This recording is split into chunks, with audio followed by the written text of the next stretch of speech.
Le président égyptien Abdel Fattah al-Sisi a tenu le 9 juillet 2024 une réunion avec le directeur de la CIA, William Burns, sur les développements régionaux avec un accent sur les efforts conjoints visant à parvenir à un accord de cessez-le-feu et à apaiser la situation de la bande à Gaza.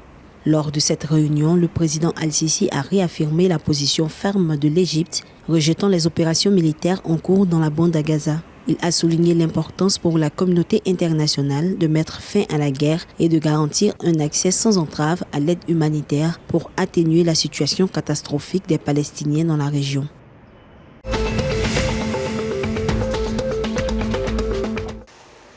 Au Maroc, les conducteurs de triporteurs et de trottinettes électriques seront bientôt soumis à une nouvelle réglementation. Deux projets de décret sont en cours d'approbation pour définir les règles de circulation de ces nouveaux moyens de transport.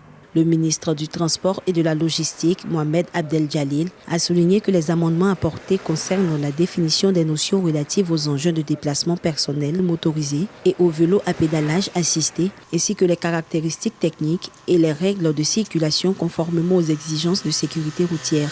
Le gouvernement accorde une importance particulière à la sécurité routière et met en place des mesures pour renforcer et améliorer les conditions de sécurité sur les routes.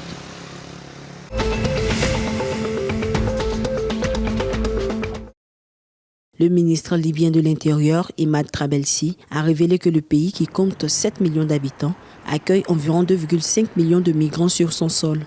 Parmi eux, 70% à 80% seraient en situation irrégulière. Lors d'une conférence de presse, le ministre a souligné l'inacceptabilité d'une installation permanente de ces migrants en Libye. Le pays cherche des solutions pour réguler leur présence sur le territoire, considérant cela comme une question de sécurité nationale.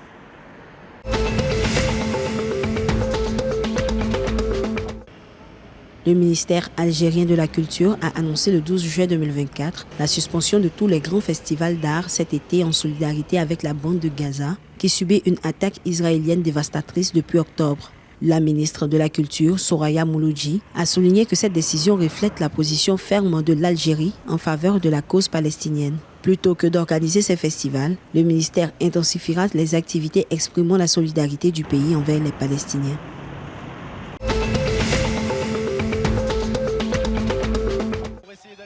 La Fédération internationale de natation World Aquatic a officiellement confirmé la qualification du Tunisien Ahmed Jawadi pour l'épreuve de fond de 10 km aux Jeux olympiques de Paris 2024, en plus de ses participations aux épreuves de 400 mètres, 800 mètres et 1500 mètres nage libre.